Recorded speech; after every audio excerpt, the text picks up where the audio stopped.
Chapter 54 raise it high, उसे ऊपर उठाओ। मैंने तुम्हें ऑर्डर दिया था कि जू वेन को सीक्रेटली वापस लाओ बिना किसी को अलर्ट किए, लेकिन तुमने क्या किया? उसे का से कुचलने की कोशिश की। क्या मैं तुम सबके साथ ज्यादा सॉफ्ट हो गया हूँ कि अब तुम्हें रूल्स की कोई परवाह नहीं रही? कायरो सियुन ने काम आवाज में कहा, लेकिन उसकी आंखों में ठंडक साफ झलक रही थी। लिज घबरा गई, जल्दी से खड़ी हुई और झुककर बोली, सर मुझसे गलती हुई है, शुक्र है कि आंस को इसके बारे में पता नहीं चला। प्लीज़ मुझे एक और मौका दीजिए, मैं ज़रूर जू वेन को वापस ले आऊंगी। पता नहीं चला। कायरो सियुन ने डेस्क पर एक फाइल रखी और शांत स्वर में कहा, ज़रा इसे देखो। ये क्या है? लिज ने हैरानी से फाइल खोली, लेकिन जैसे जैसे उसने पढ़ा उसकी आंखें चौड़ी होती गईं। ये कैसे पॉसिबल है? ये तो इम्पॉसिबल है सर, क्या इसमें दी गई इंफॉर्मेशन सच है? कायरो सियुन ने लिज की ओर देखा और धीरे धीरे बोला, मुझे पहले से शक था कि हुयांग लान की शादी जू लिंगफेंग से कुछ अजीब थी। मुझे लगा कि इसका कनेक्शन उस माता से है, इसलिए मैंने अपने टीचर से अनफैमिली के कैंडिडेट की इन्वेस्टिगेशन करवाई और ये वही रिजल्ट है जो मेरे टीचर ने दिया है। तुम्हें लगता है ये गलत हो सकता है? बिल्कुल ना है, लिज और ज्यादा शक में बोली। लेकिन अनफैमिली का कैंडिडेट तो अंजिंग नहीं था, अब वो जू वेन कैसे हो गया? उसका तो अनफैमिली से कोई ब्लड रिलेशन भी नहीं है, आधा बेटा भी नहीं कहा जा सकता। फिर अनफैमिली इतनी बड़ी अपॉर्चुनिटी किसी आउटसाइडर को क्यों देगा? मुझे नहीं पता, कायरो सियोन ने कहा, लेकिन एक बात शो है, जू वेन के सनसेट कॉलेज में एडमिशन के बाद अनफैमिली ने अपना कैंडिडेट अंजिंग से बदलकर जू वेन कर दिया है, और नियमों के हिसाब से अनफैमिली के पास सिर्फ एक बार कैंडिडेट बदलने का मौका होता है। अब चाहे जू वेन मर भी जाए, वे उसे किसी और से रिप्लेस नहीं कर सकते। इतना कहकर कायरो सियोन ने लिज की ओर गहरी नज़र से देखा। अब भी तुम्हें लगता है कि अनफैमिली को तुम्हारे छोटे से एक्सीडेंट के बारे में कुछ पता नहीं चला? लिज के माथे पर ठंडा पसीना आ गया, उसने सिर झुकाकर कहा, सर मुझे अपनी गलती का एहसास है, मैं किसी भी पनिशमेंट के लिए रेडी हूँ। वो जानती थी कि जू वेन अब अनफैमिली के लिए कितना इम्पॉर्टेंट हो गया है। ऐसे व्यक्ति को अगर लोयांग में कार से टक्कर लगी तो अनफैमिली को इसका पता न हो, ऐसा तो बिल्कुल पॉसिबल नहीं। ये देखते हुए कि तुम अभी अभी स्पेशल इंस्पेक्टर ब्यूरो में ट्रांसफ़र हुई हो और यहाँ के तरीके से ज़्यादा फ़ैमिलियर नहीं हो, मैं इस बार छोड़ देता हूँ, लेकिन दोबारा ऐसा मत करना। कायरो सियुन ने कहा। लिज ने सिर झुकाया, सर प्लीज़ मुझे अपनी गलती सुधारने का मौका दीजिए। अभी नहीं, कायरो सियुन ने हाथ हिलाया, जू वेन पहले ही सनसेट कॉलेज चला गया है, जब तक कोई प्रॉपर रीज़न न हो उसे वापस बुलाना आसान नहीं। मेरे पास और प्लान्स हैं, तुम इस माता से दूर रहो। लिज ने थोड़ी देर सोचकर कहा, सर फिर भी समझ नहीं आता कि अनफैमिली ने जू वेन को अपना कैंडिडेट कैसे बना लिया। भले ही हुयांग लान ने अपनी बेटी के लिए इमोशन में आकर ऐसा किया हो, लेकिन अंत्यांजियो कैसे मान गया? ये मौका तो अनफैमिली के अपने लोगों के लिए होना चाहिए था। कायरो सियुन ने गहरी सांस ली। ऐसी चीज़ों को समझने की कोशिश मत करो जो तुम्हारी रीच से बाहर है। जाओ अपना काम करो। लिज चली गई। कायरो सियुन ने फाइल उठाई और खुद से बड़बड़ाया, आखिर अनफैमिली क्या प्लान कर रही है? इतनी बड़ी अपॉर्चुनिटी किसी आउटसाइडर को क्यों दी जाएगी? क्या हुयांग लान ने ये मौका इसलिए छोड़ा कि वो अपनी बेटी को रिस्क में नहीं डालना चाहती, लेकिन अंजिंग की टैलेंट को देखते हुए उसके सक्सेस की चांसेस काफ़ी हाई है? क्या जिंग डेओक्सियन और जू वेन की मुलाकात और उसका वहाँ रह जाना सिर्फ कोइंसिडेंस था? जू वेन और लाइक शुआन ने जब मैट्रिकुलेशन प्रोसेस पूरा किया तो लाइक शुआन ने 4 सीजन्स गार्डन में साथ रहने से मना कर दिया। इसलिए जू वेन अकेला वहाँ गया, हाथ में वो डॉर्मिटरी कार्ड लेकर जो हुयांग लान ने दिया था। वहाँ 2 मंजिला सुंदर बिल्डिंग्स की कतारें थीं, न ज़्यादा बड़ी न बहुत छोटी। डिज़ाइन सिंपल था लेकिन पीसफुल और नेचुरल फीलिंग दे रहा था। हर बिल्डिंग के साथ एक छोटा सा यार्ड था। चारों ओर आधे आदमी जितनी ऊंचाई की वाइट वुडन फेंस लगी हुई थी, जिससे पड़ोसी के कंपाउंड साफ दिखाई दे रहे थे। 702 यही होना चाहिए। यूएन अपने डॉम के सामने खड़ा हुआ। उसने देखा कि ये फोर सीजन्स गार्डन की आखिरी रो में था। 3 बिल्डिंग से बाएं वाला खाली लगता था, दाएं वाले में मिट्टी गीली थी और कुछ प्लांट्स लगे हुए थे, शायद कोई वहां रहता था। जैसे ही वो अपने दरवाजे की ओर बढ़ा, दाएं वाली बिल्डिंग का गेट खुला। एक फिगर बाहर आई। अंजिंग यूएन थोड़ी देर के लिए ठिठक गया। अंजिंग भी चौंक गई, उसने क्लियरली एक्सपेक्ट नहीं किया था कि यूएन यहाँ मिलेगा। लेकिन अगले ही पल सब समझ गई। उसने होंठ काटे और बिना कुछ कहे वहां से चली गई। यूएन ने भी उसे नज़रअंदाज किया। दोनों ऐसे बर्ताव कर रहे थे जैसे सामने कोई हो ही नहीं। बिल्डिंग में प्रवेश करने के बाद यूएन को जगह बहुत पसंद आई। लेआउट सिंपल था लेकिन कल्टीवेशन के लिए परफेक्ट। स्ट्रेंथ मेजर करने वाले डिवाइसेस और अन्य यूजफुल टूल्स तक लगे थे। A new beginning seems pretty good. UN ने पूरे घर को देखा और सोचा पहले कुछ नेसेसिटीज खरीद ले। हालांकि घर फर्निश्ड था, लेकिन उसमें न कंबल थे न पर्सनल सामान। वो सब खुद लेना था। लाइक शुआन उसे गेट तक छोड़कर गया था। लेकिन अब जब यूएन खुद बाहर निकला तो उसे समझ आया कि सनसेट कॉलेज कितना बड़ा है। जीपीएस बार बार गलत डायरेक्शन दिखा रहा था, कई बार उसे घूमकर लौटना पड़ा। वो जगह जगह भटक रहा था जब अचानक उसने देखा कि वो किसी पुरानी जर्जर इमारतों के इलाके में आ गया है। शायद पुराने क्लासरूम्स जिन्हें अब छोड़ दिया गया था। जीपीएस इतना बेवकूफ़ कैसे हो सकता है? यूएन ने फोन की स्क्रीन देखकर सिर हिलाया। वो वापस मुड़ने ही वाला था कि उसे आगे किसी की आवाज़ सुनाई दी। लिटिल मे, अब तुम्हें अच्छे से रहना है, आगे मेहनत करना। आवाज़ जानी पहचानी लगी, लेकिन वो पहचान नहीं पाया।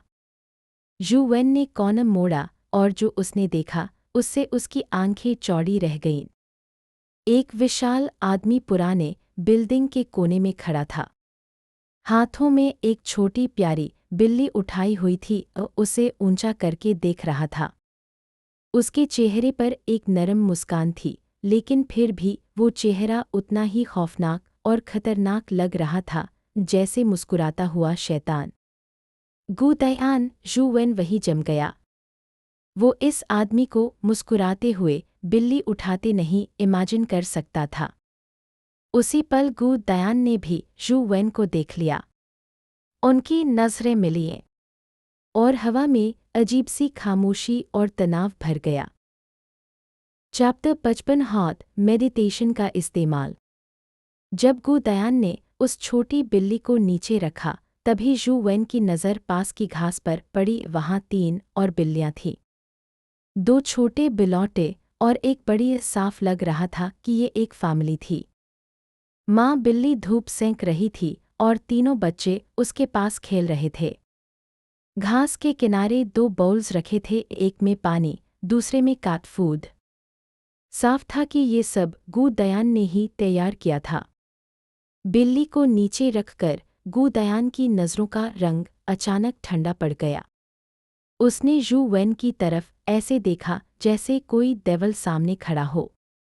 ठंडी आवाज़ में बोला, अगर मेरे कानों में ज़रा सा भी रूम पहुंचा तो तू गया। उसकी आवाज़ और चेहरा दोनों ही इतने डरावने थे कि कोई और होता तो कांप जाता। लेकिन यूएन के दिमाग में बार बार वही सीन घूम रहा था। वो जब गु दयान उस प्यारी बिल्ली को ऊपर उठा रहा था, मुस्कुराते हुए। और शायद इसी वजह से यूएन के अंदर कोई डर नहीं था। चिंता मत कर, मैं गॉसिप करने वाला इंसान नहीं हूँ, यूएन ने कहा। बेटर बी दैट वे, गु दयान ने ठंडी नज़र से जवाब दिया। फिर झुककर दोनों बाउल्स उठाए। चारों बिल्लियों पर एक आखिरी नज़र डाली, जो घास में मस्ती से खेल रही थी, और फिर बिना कुछ बोले वहाँ से चला गया। कुछ कदम चलने के बाद उसने बिना पीछे देखे कहा, और हाँ, अगर तूने इन बिल्लियों को नुकसान पहुँचाने की कोशिश की तो तेरा काम तमाम। इतना कहकर गु दयान तेज कदमों से निकल गया। जू वेन ने हल्की मुस्कान के साथ सोचा। लाइक शुआन कह रहा था कि गु दयान दिखने में भी डरावना है और उतना ही बुरा भी। कहते हैं पैसों के लिए कुछ भी कर सकता है, पर लगता है वो उतना बुरा नहीं जितना लोग बोलते हैं। अगर बिल्लियाँ, जो आमतौर पर इंसानों से दूर भागती हैं, उसके आसपास इतनी आराम से है, तो उसमें कुछ तो अच्छाई ज़रूर है। हूर वो चारों बिल्लियों को देखता रहा, सोचते हुए। अब के समय में कुत्ते बिल्लियाँ पहले जैसे प्यारे नहीं माने जाते थे। अब लोग कंपेनियन बीस्ट्स को ज़्यादा अहमियत देते थे, क्योंकि उनमें पावर्स होती थी। लोग अब उसी पर पैसा खर्च करना पसंद करते थे। पुराने ज़माने की महंगी बिल्लियाँ कुत्ते अब मोस्टली स्ट्रेज बन चुके थे। समय के साथ बहुत कुछ बदल गया था। पहले जो लोग उड़ सकते थे या बेहद ताकतवर थे, वो लेजेंडरी माने जाते थे और उनकी कहानियाँ आज भी सुनाई जाती थी। लेकिन अब अगर कोई मेहनत करे तो लेजेंडरी स्टेज तक पहुंचना मुश्किल नहीं था। हर कोई किसी न किसी हद तक लेजेंड बन सकता था, पर लेजेंडरी से एपिक स्टेज तक पहुंचना आसान नहीं था। वो सिर्फ मेहनत से नहीं, बल्कि talent, primordial energy, arts, resources और बहुत सी चीज़ों के मेल से ही संभव था।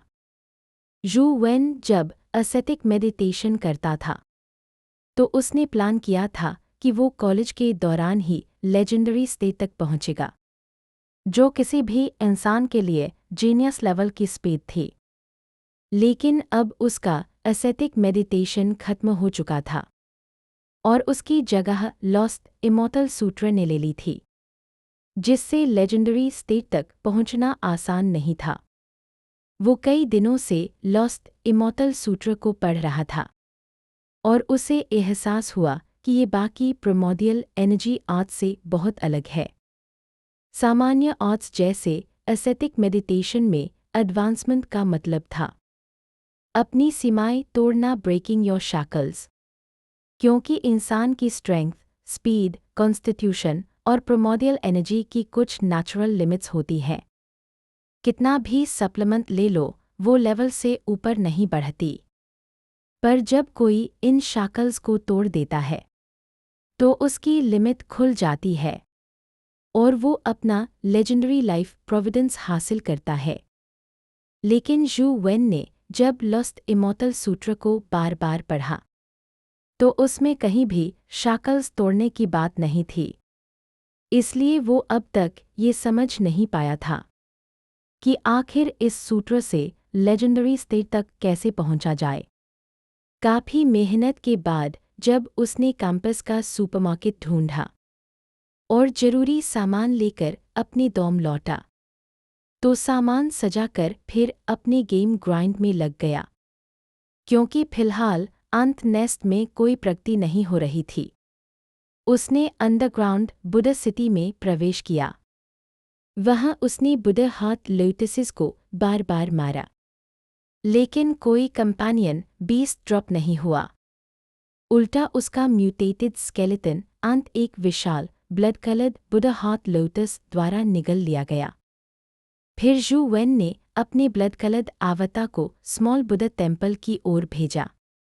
सीढ़ियाँ चढ़ने से पहले उसने आवता से हार्ट मेडिटेशन एक्टिवेट करवाया। वो रास्ता बेहद अजीब था। हर बार वही नतीजा, डेथ। कितनी भी कोशिश करे कोई नहीं बच पाता था। पर इस बार जू वेन ने सोचा, हार्ट मेडिटेशन तो बुद्ध हार्ट लोटस से मिली है, शायद ये काम करे।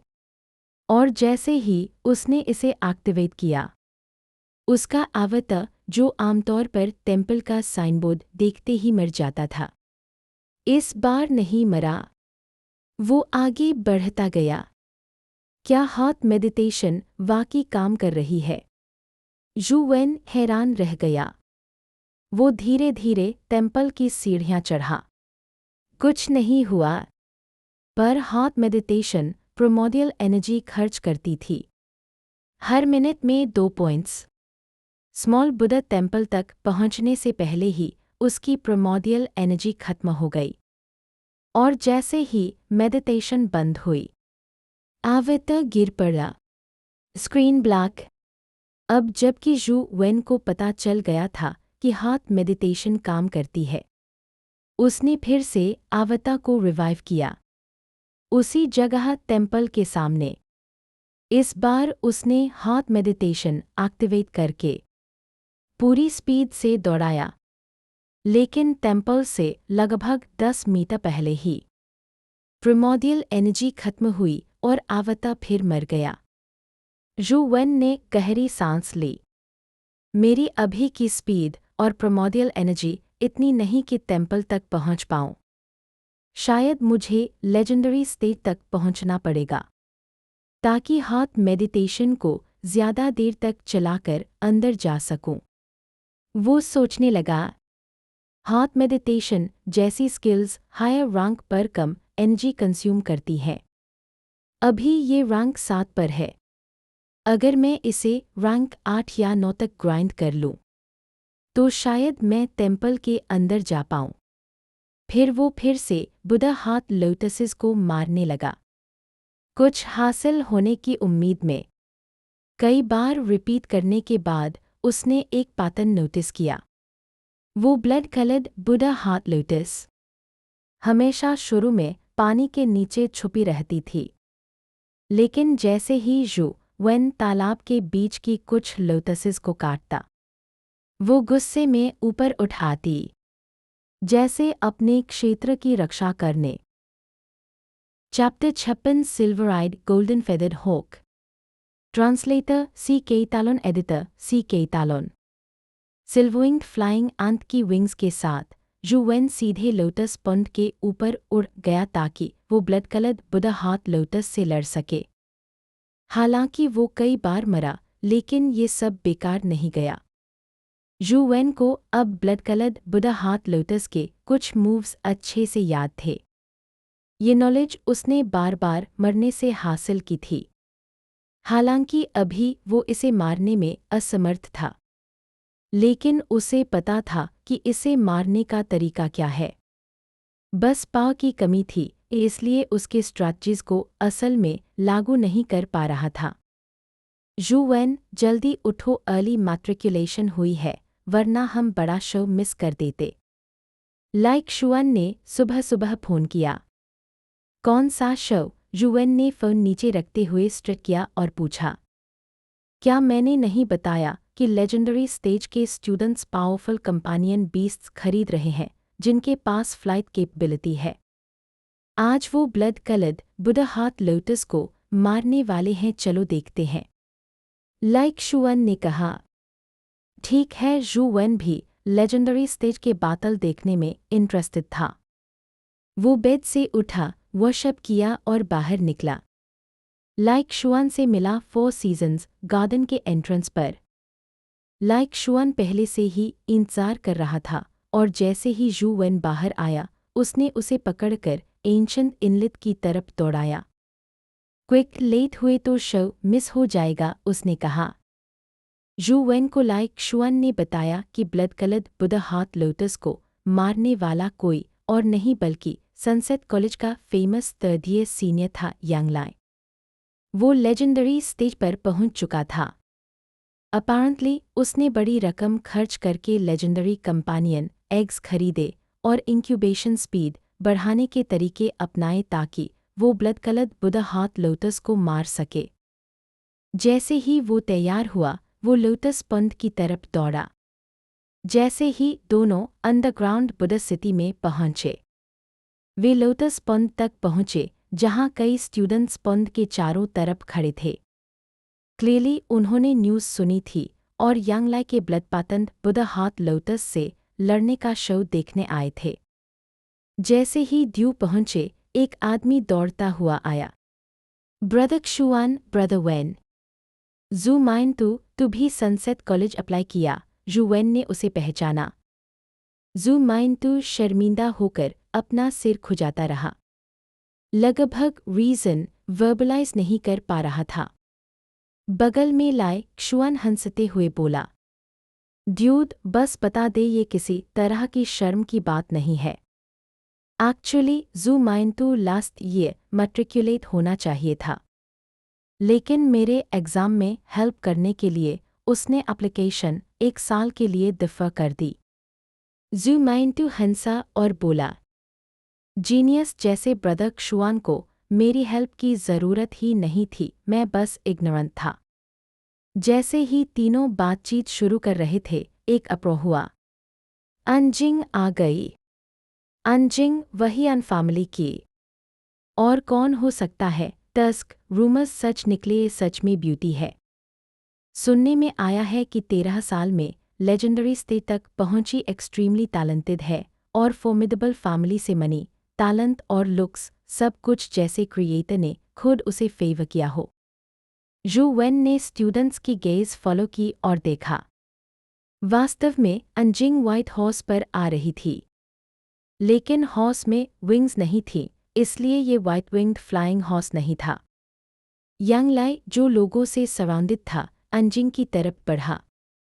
इससे जू वेन को उसका देख लेने का मौका मिला। 81 मीटर से ज्यादा लंबा, सॉड लाइक ब्राउज और स्टारी आइज के साथ शार्प दिख रहा था। बगल में एक ब्लैक लेपर्ड भी था और सिर्फ एक आंख जो इसे एक्सट्रीमली ऑड बना रहा था। अंजिंग, परफेक्ट टाइमिंग। आज ब्लड पातंड बुध हाथ लोटस को मारकर जो भी ड्रॉप्स होंगे वो तुम्हें मैट्रिकुलेशन गिफ्ट देंगे, यांग लाई ने कॉन्फिडेंट लुक के साथ कहा। कई स्टूडेंट्स ने टीजिंग स्माइल दिखाई। क्लियरली यांग लाई ने अंजिंग में इंटरेस्ट दिखाया, लेकिन लाई क्षुआन ने कंटेम्प्ट में कहा, यंग फैमिली लोयांग में फेमस है, लेकिन अपर क्लास नहीं है। बिसाइड्स उनके कई बिजनेसेस एंड फैमिली की पावर पर रिलाई करते हैं। ये पंक अंजिंग में इंटरेस्ट दिखाकर प्रोबेबली कुछ शेडी कर रहा है, लेकिन probably in when and family Yang family में इंटरेस्टेड नहीं होगी। ब्रदर क्षुआन, मैं मानता हूं कि लोयांग में सिर्फ तुम ही अंजिंग के साथ क्वालिफाई कर सकते हो, जू माइन तू हंसते हुए बोला। लाई क्षुआन ने उस विचार को डिसमिस किया और कहा, अंजिंग आर्गेंट है, बात टेम्पर भी है, कोल्ड डिमीनर मज़ेदार नहीं है। ब्यूटी की कोई वैल्यू नहीं जब एटीट्यूड ऐसा हो, ओनली इडियट ही ऐसे वुमन से शादी करेगा। फिर लाई क्षुआन ने जू वेन को देखा और मिस्टीरियस स्माइल के साथ कहा, बिसाइड्स मुझे राशनल पता है कि फ्रेंड की सिस्टर को नहीं हिट करना चाहिए। जू वेन ने इग्नोर किया। जू माइनतू को जू वेन और अन फैमिली के रिलेशन का कोई आइडिया नहीं था, इसलिए उसने लाई क्षुआन की बात समझी नहीं। अंजिंग व्हाइट हॉर्स पर बैठी रही, बिना उतरने की इंटेंशन के। काम टर्न में बोली, मुझे गिफ्ट्स नहीं चाहिए, बिसाइड्स तुम भी ब्लड पातंड बुध हाथ लोटस को नहीं मार पाओगे। यांग लाई गुस्से में नहीं आया। इंस्टेड उसने जोर से हंसा। तो चलो बेट करते हैं, अगर मैं मार लूं तो तुम्हें मेरा गिफ्ट स्वीकार करना पड़ेगा। नो, अंजिंग ने हेजिटेशन के बिना कहा। तुम हारने से डर रही हो? यांग लाई ने प्रोवोकेटिव टोन में पूछा। तुम ब्लड पातंड बुध हाथ लोटस को नहीं मार पाओगे। बेट बन ही नहीं सकता, जरूरत नहीं। इतना कहकर वो लोटस पॉन्ड के साइड में चली गई। यांग लाई एम्बारस्ड फील कर रहा था, लेकिन उसकी एक्सट्रीमली स्पेशल आइडेंटिटी की वजह से उसे कन्फ्रंट नहीं किया। ठीक है, मैं दिखाऊंगा कि मैं केपेबल हूँ ब्लड पातंड बुध हाथ लोटस को मारने में, यांग लाई ने कहा। उसने अपने हाथ फैलाए और 2 कंपेनियन बीस्ट समन किए। दो silver eyed golden feathered hawks पर नॉर्मल हॉक से बहुत बड़े, विंगस्पैन 10 मीटर से ज़्यादा, फ्लैप मारते ही गोल्डन बीम की तरह उड़े, लोटस पॉन्ड के ऊपर स्पाइरल करते हुए जैसे दो गोल्डन क्लाउड्स। एक silver eyed golden feathered hoc ने सूप मारा और फैंटम की तरह अपने क्लॉज फैलाए। एक बुढ़ा हाथ लोटस को तुरंत पकड़ लिया। Silver eyed golden feathered hoc और दो हैं। वह इन्वेस्टमेंट करने में कोई कसर नहीं छोड़ी, लाइक शुआन ने कहा। Silver eyed golden feathered hawks rare legendary companion piece थे। हेवनली माउंटेन के हेवनली लेक के डायमेंशनल जोन्स में मिलते थे, लेकिन हेवनली माउंटेन के पास बहुत सारे डायमेंशनल जोन्स हैं, इसलिए हेवनली लेक पहुंचना आसान नहीं। Silver eyed golden feathered hawks भी रेयर थे और क्लिफ्स पर रहते थे। किल करना और कंपेनियन एक ड्रॉप पाना आसान नहीं। अगर लक खराब हो तो एपिक स्टेज के एक्सपर्ट्स भी खाली हाथ लौटते। स्टूडेंट्स ने एनवी में उसकी pair of silver eyed golden feathered hawks को देखा। यंग लाई थोड़ा प्लीज्ड हुआ। बिना हेजिटेशन उसने हॉक्स को ब्लड पैटर्न्ड बुढ़ा हाथ लोटस पर अटैक करने का ऑर्डर दिया। जब हॉक्स ने ब्लड पैटर्न्ड बुढ़ा हाथ लोटस को फ्लैंक से अटैक किया, तभी लोटस ने थ्रेट सेंस किया और 20-30 blood coloured lotus seeds fire कर दिए। जैसे ही सीड्स हॉक्स के पास पहुंचे, हॉक्स ने डॉज करने का कोई इंटेंशन नहीं दिखाया। वे आगे बढ़ते रहे और अपने फेदर्स में गोल्डन ग्लो रिलीज किया, जैसे खुद ही लाइट इमिट कर रहे हों। बूम बूम में blood coloured lotus seeds golden feathers पर एक्सप्लोड हुए, ब्लडी वाटर में गिरे, लेकिन फेदर्स से स्लाइड हो गए जैसे नॉनस्टिक। हॉक्स को कोई डैमेज नहीं हुआ,